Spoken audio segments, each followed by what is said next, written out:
바닷바람이 창문 틈으로 스며들던 그 아침을 나는 아직도 또렷이 기억한다. 원래 이 여행은 딸과 사위가 함께 가기로 계획했던 휴가였다. 둘이서 결혼 기념일을 맞아 잠시 도시를 떠나 쉬고 오겠다며 몇 달 전부터 호텔을 예약하고 비행기 표까지 준비해둔 여행이었다. 그런데 출발을 며칠 앞두고 딸이 갑작스럽게 중요한 해외 출장을 가야 한다는 연락을 받았다. 표를 바꾸려고 했지만 이미 지연과 위약금 이야기가 뒤섞여 복잡해졌고 결국 딸은 사위에게 혼자 다녀오라고 권했다. 나는 처음에 그 이야기를 들으며 조심스럽게 거리를 두려 했다. 사위와 나, 둘만의 여행이라는 생각은 자연스럽지 않았다.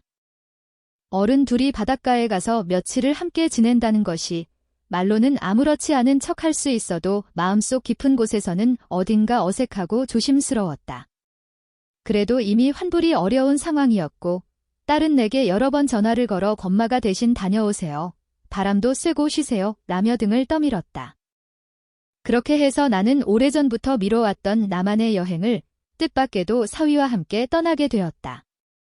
공항으로 가는 차 안에서 나는 일부러 창밖만 바라보았다. 도시 외곽의 회색 건물들이 점점 낮아지고 대신 넓은 들판과 낮은 언덕이 눈에 들어왔다. 사위는 운전대 위에 두 손을 올린 채 조심스럽게 도로를 따라가고 있었다. 우리는 서로 필요할 때만 짧게 말을 건넸고 그마저도 일상의 안부를 묻는 정도에 그쳤다. 딸 이야기, 손주 이야기가 아닌 다른 화제를 꺼내는 것이 어쩐지 조심스러웠다. 오랜 기다림 끝에 도착한 바닷가는 생각보다 한산했다. 성수기가 한참 지난 뒤라 호텔 로비는 고요했고 복도에는 카트가 지나가는 바퀴 소리만 길게 메아리쳤다. 방에 들어서자 푸른 바다가 창 가득 펼쳐졌다. 오래전 젊은 시절 남편과 함께 처음으로 바닷가에 왔을 때가 떠올랐다. 그때 나는 아직 스스로를 젊다고 불렀고 거울 속 내 얼굴에는 굳은 주름보다 설렘이 더 많았다. 사위는 캐리어를 구석에 정리해두고 잠시 멍하니 창밖을 바라보다가 천천히 소파에 앉았다. 나 역시 침대 모서리에 앉아 한숨을 고르며 익숙하지 않은 이 상황을 마음속에서 정리하려고 애썼다. 딸이 여기 있어야 할 자리, 딸이 누워야 할 침대, 딸이 함께 걸었어야 할 바다. 그 모든 자리에 대신 내가 앉아있는 셈이라 생각하니 조금 미안한 마음이 올라왔다. 시간이 지나 저녁이 되자 우리는 함께 바닷가를 걷기로 했다. 둘이서 방 안에만 머물러 있으면 어색함이 더 커질 것 같았다. 해가 천천히 지고 하늘은 주황색에서 붉은 보랏빛으로 바뀌었다. 바닷가를 따라 길게 늘어진 산책로에는 드문드문 사람들이 걸어 다니고 있었고 파도 소리는 규칙적으로 모래사장을 두드렸다. 신발 밑으로 자갈이 부딪히는 감촉이 느껴졌다. 나는 오랜만에 바다 냄새를 깊게 들이마셨다. 소금기 섞인 공기가 폐 깊은 곳까지 스며들면서 마음속에 얼어붙어 있던 무언가가 서서히 풀리는 듯 했다. 그동안 집과 시장, 병원과 같은 일정한 공간만을 오가며 내 삶은 마치 이미 끝난 이야기의 부록처럼 느껴졌다. 손주를 돌보고 딸의 걱정을 나누며 사위의 건강을 챙기는 것에 익숙해져 있었지만 정작 나는 나 자신에 대해 생각해 본 적이 거의 없었다. 바닷바람을 맞으며 걷다 보니 옆에서 걸어가는 사위의 발걸음이 내 속도에 맞춰 조용히 조정되고 있다는 것을 문득 깨달았다. 내가 잠시 숨을 고르려고 멈출 때면 그는 조금 앞서다가도 다시 속도를 늦추었고 내가 파도의 시선을 빼앗길 때면 말없이 기다려주었다. 특별한 말은 없었지만 그 배려는 묵직하게 마음에 남았다. 그날 밤 호텔방으로 돌아와 샤워를 마친 뒤 나는 침대 머리맡에 앉아 조용히 물을 마셨다. 바깥에서는 파도 소리가 끊임없이 들려왔다. 사위는 반대편 소파에 앉아 창을 조금 열어두었다. 차가운 공기가 들어오며 방 안의 답답함을 씻어냈다. 우리는 여전히 필요한 말만 주고받았지만 낮에 비해 공기 속 어색함은 조금 옅어진 듯했다. 밤이 깊어지면서 다른 투숙객들의 발소리도 사라지고 복도는 조용해졌다. 나는 눈을 감고 파도 소리에 귀를 기울였다. 그 리드믹한 울림 속에서 과거의 기억들이 떠올랐다. 어린 딸의 웃음소리, 남편과 다투고도 결국은 같이 밥을 먹던 작은 부엌, 경제적으로 힘들던 시절에도 가족이 함께여서 버틸 수 있었던 시간들. 그리고 남편을 떠나보내던 날의 무거운 공기와 그 뒤로 내 안에서 길게 늘어진 공허함. 그 공허함을 채워준 것은 손주들이었고 때론 사위의 성실함이었다. 그는 내 딸을 아껴주었고 무거운 장을 대신 들어주었으며 집안의 작은 수리도 마다하지 않았다. 나는 그를 한 번도 다른 남자로 생각해 본 적이 없었다. 늘 가족의 일원으로 딸을 부탁해야 하는 상대이자 손주에게 든든한 아버지로만 보아왔다. 그런데 바닷가의 밤, 이 낯선 공간에서 나는 내 마음이 아주 조금 다른 방향으로 움직이고 있다는 것을 느끼게 되었다. 그것은 갑작스럽게 피어난 거친 감정이 아니라 오래된 마음 한켠에서 서서히 깨어나는 미세한 떨림에 가까웠다. 오랜 세월 동안 전마와 할머니라는 역할 뒤에 숨겨져 있던 여자로서의 나라는 존재가 파도 소리 속에서 조용히 눈을 뜨는 느낌이었다. 나는 그 감정을 인정하고 싶지 않았다. 스스로를 다그치며 그것이 단지 여행지의 분위기와 외로움이 만들어낸 일시적인 착각일 뿐이라고 스스로를 설득했다. 그러나 다음 날 아침, 창문으로 쏟아져 들어오는 햇살 아래에서 사위가 잠에서 막 깨어난 얼굴로 피곤해 보인다는 의미의 말을 건네는 그 순간, 내 가슴 한쪽이 또 한 번 조용히 흔들렸다. 그 흔들림은 단지 그가 젊고 건강하기 때문만은 아니었다. 아침 식사에서 그는 늘 그랬듯 내가 좋아하는 반찬을 먼저 내 쪽으로 밀어주었고 뜨거운 국이 내 앞에 놓이지 않도록 자리도 바꿨다. 집에서도 늘 보아오던 모습이었지만 이곳에서는 그 행동들이 이상하게도 더 또렷이 보였다. 마치 조명이 한 사람에게만 집중되듯 그의 작은 배려 하나하나가 과장되어 내 눈에 들어왔다. 식사를 마치고 우리는 또다시 바다로 향했다. 이번에는 해변을 따라 더 멀리 걸어가 보기로 했다. 바닷바람은 어제보다 조금 더 강했고 파도는 발목 근처까지 물을 튀겼다. 나는 조심스럽게 모래 위를 걸었고 사위는 내 곁을 지키며 내가 미끄러지지 않도록 일정한 거리에서 함께 발을 옮겼다. 그러다 문득 작은 자갈에 발이 걸려 균형을 잃을 뻔한 순간이 있었다. 나는 반사적으로 앞으로 쏠렸고 그 순간 사위의 손이 내 팔을 단단히 붙잡았다. 그 짧은 터치 속에서 나는 자신의 심장이 크게 한 번 뛰는 소리를 들은 듯했다. 팔에 남은 그의 손의 온기가 몇 초 동안 사라지지 않았다. 나는 얼른 자세를 바로잡고 아무 일도 없었다는 듯 다시 걸음을 옮겼지만 내 안에서는 또 다른 파도가 일고 있었다. 그날 오후 우리는 해변을 내려다볼 수 있는 카페에 잠시 들렀다. 통유리 창 너머로 바다가 펼쳐져 있었고 햇빛이 테이블 위를 부드럽게 비췄다. 나는 따뜻한 음료를 천천히 마시며 이 여행이 끝나고 다시 집으로 돌아갔을 때의 모습을 상상해 보았다. 아무 일도 없었던 것처럼 평소의 일상으로 돌아갈 수 있을까? 지금 느끼는 이 미묘한 흔들림도 조용히 가라앉을까? 그러나 마음속 깊은 곳에서는 이 여행이 이미 나를 조금은 바꿔버리고 있다는 것을 알고 있었다.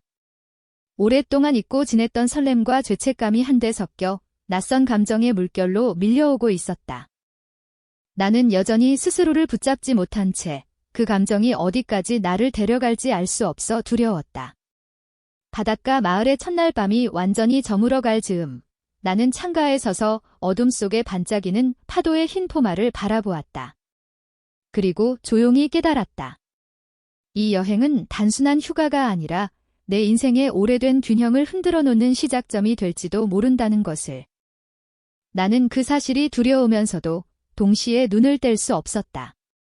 둘째 날 아침, 호텔 커튼 사이로 더 강한 햇빛이 스며들어왔다. 나는 밤새 깊이 잠들지 못하고 뒤척였다. 파도 소리가 끊임없이 들렸고 내 안에서는 또 다른 파도가 계속해서 일렁였다. 사위와 함께 있다는 사실 자체가 잘못은 아니었다. 하지만 어제부터 마음 한쪽에 스며들기 시작한 미묘한 떨림을 부정하기는 점점 더 어려워지고 있었다. 거울 앞에 서서 머리를 정리하다가 문득 내 얼굴을 찬찬히 바라보았다.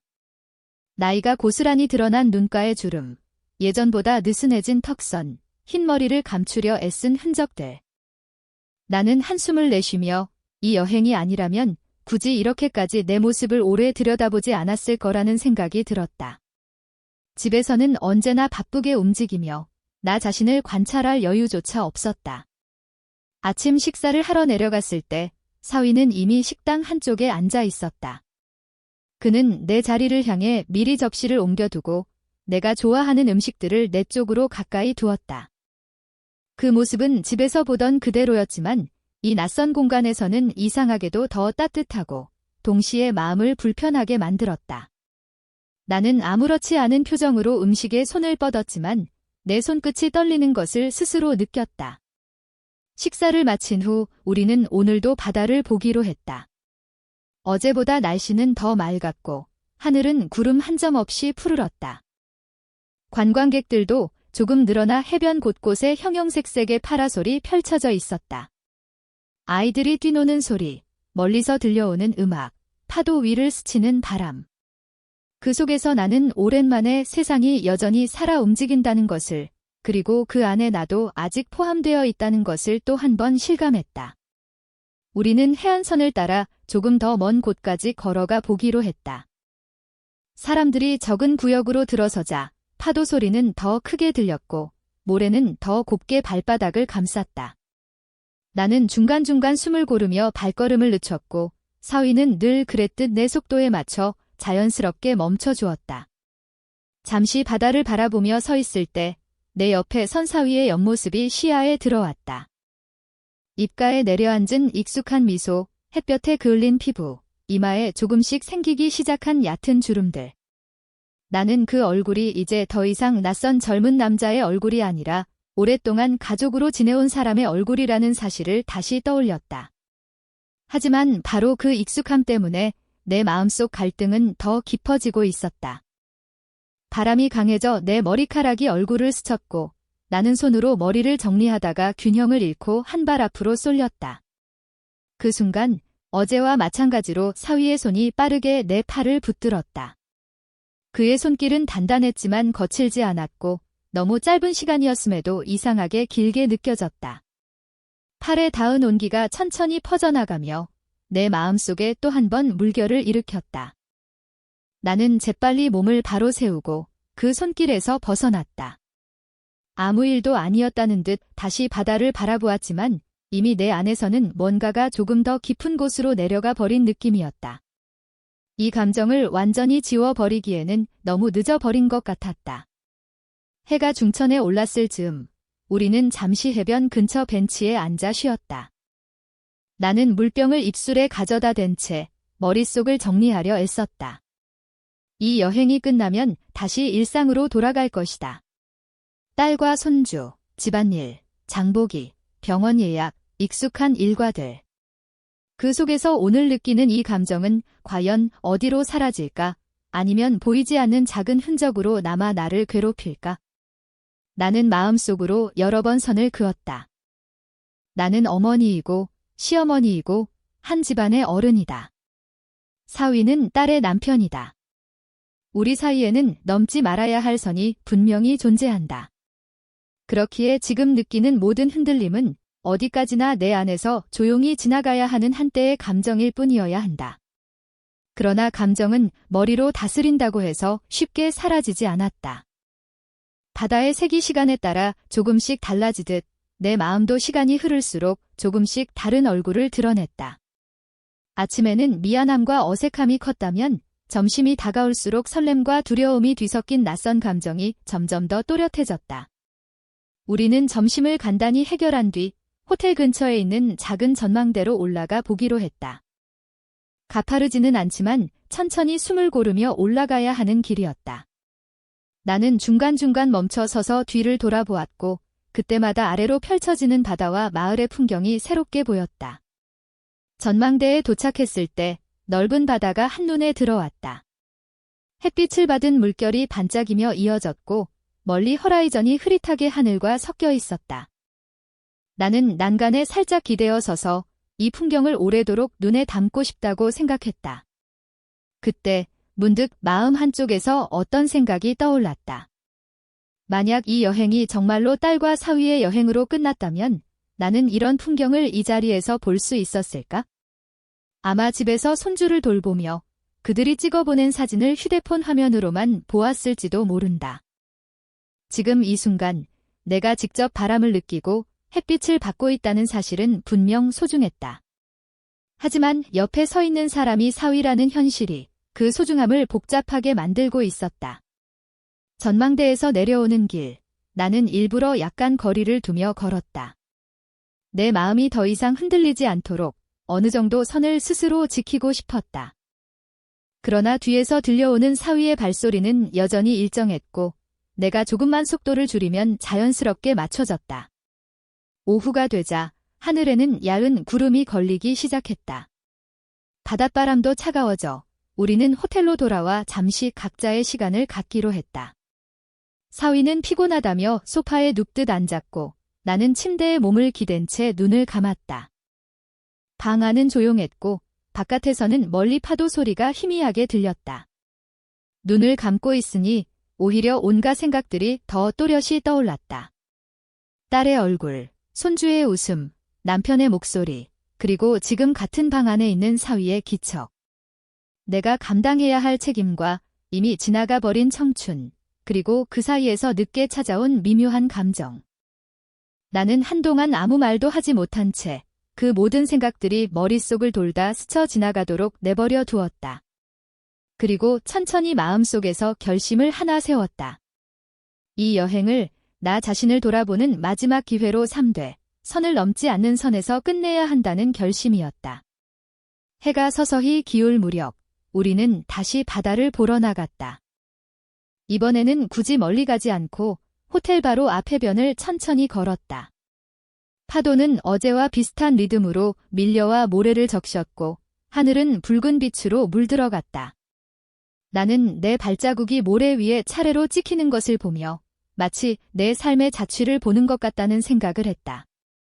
젊은 시절의 나, 아내였던 나, 엄마가 된 나, 그리고 지금의 나. 그 모든 시간이 한 줄로 이어져 있지만 그 안에는 수많은 갈림길과 선택들이 있었다. 오늘 이 바다에서 느끼는 감정도 언젠가 지나가겠지? 그렇지만 완전히 사라지지는 않을 것이다. 내 안에 작은 흔적으로 남아 내가 한때 여전히 누군가에게 설렘을 느낄 수 있었던 존재였다는 증거로 남을 것이다. 해가 거의 지고 하늘이 어둑해지기 시작했을 때 바닷바람은 점점 더 차가워졌다. 나는 팔을 가볍게 감싸 안으며 몸을 조금 웅크렸다. 그 순간 옆에서 누군가가 살짝 가까이 다가오는 기척이 느껴졌다. 말없이 나란히 걷는 발자국 소리가 파도 소리 사이로 섞였다. 그날 밤 호텔방으로 돌아와 조명을 낮추고 창밖을 바라보았다. 멀리 바다는 어둠 속에 잠겨 보이지 않았지만 귀를 기울이면 파도 소리는 여전히 들려왔다. 나는 그 소리를 들으며 이 여행의 마지막 밤을 어떻게 맞이해야 할지 마음속으로 여러 번 되뇌었다. 그리고 조용히 깨달았다. 내 안에서 이미 시작된 변화는 되돌릴 수 없지만 앞으로 나아갈 방향만큼은 내가 선택할 수 있다는 것을. 이 감정을 어떻게 다루느냐에 따라 나는 죄책감에 갇힌 사람이 될 수도 혹은 조금 더 성숙한 어른이 될 수도 있었다. 둘째 날 밤, 나는 아직 끝나지 않은 이 여행의 마지막 장면이 어떤 모습일지 두려움과 궁금함이 뒤섞인 마음으로 천천히 눈을 감았다. 마지막 날 아침, 바다는 어제보다 잔잔했다. 파도는 낮고 부드럽게 밀려왔고 하늘은 흐리지도 맑지도 않은 은빛이었다. 나는 커튼을 조금 열어두고 호텔방 안으로 스며드는 차가운 공기를 느끼며 천천히 숨을 골랐다. 오늘이면 이 여행도 끝난다. 그렇게 생각하니 마음 한쪽이 가볍기도 하고 동시에 설명하기 어려운 허전함이 조용히 스며들었다. 사위는 짐을 정리하며 별말 없이 움직였다. 평소처럼 차분했고 어색함도 만들지 않았다. 하지만 나는 알고 있었다. 이 며칠 사이 우리 사이를 스치고 지나간 감정의 흐름은 두 사람 모두에게 남지 않은 척할 만큼 가볍지 않았다. 그렇다고 붙잡을 수 있는 것도 아니었다. 공항으로 향하는 길, 우리는 창밖으로 지나가는 바다와 마을을 바라보며 조용히 앉아 있었다. 말이 필요하지 않은 침묵이었다. 복잡한 감정이 숨어있는 침묵이었지만 그 침묵이 오히려 서로를 지켜주는 울타리 같았다. 나는 마음속으로 천천히 정리했다. 이 여행에서 느낀 감정은 잘못이 아니라 오래 살아온 사람에게도 갑자기 찾아올 수 있는 단순한 흔들림일 뿐이다. 중요한 건 그 흔들림을 어디까지 허락하느냐였다. 나는 선을 넘지 않기로 마음 깊은 곳에서 조용히 결심했다. 집에 도착하자 익숙한 현관 냄새와 오래된 시계 소리가 반겨주었다. 나는 그제야 완전히 현실로 돌아온 기분이 들었다. 사위는 짐을 내려놓으며 나를 향해 잠시 고개를 끄덕였고 나는 같은 무게로 고개를 돌려 답했다. 그 인사는 많은 말을 대신하고 있었다. 그날 밤 나는 혼자 창가에 앉아 어둠 속에 잠긴 거리를 바라보았다. 바다의 소리는 더 이상 들리지 않았지만 여행에서 느꼈던 감정은 이미 잔잔한 파도처럼 내 안에서 멀어지고 있었다. 그 감정은 잘못이 아니었고 사랑도 아니었다. 다만 오랜 세월을 살아온 한 사람이 잠시 잊고 지냈던 자신의 온도와 심장을 다시 확인한 순간이었다. 그리고 그걸로 충분했다.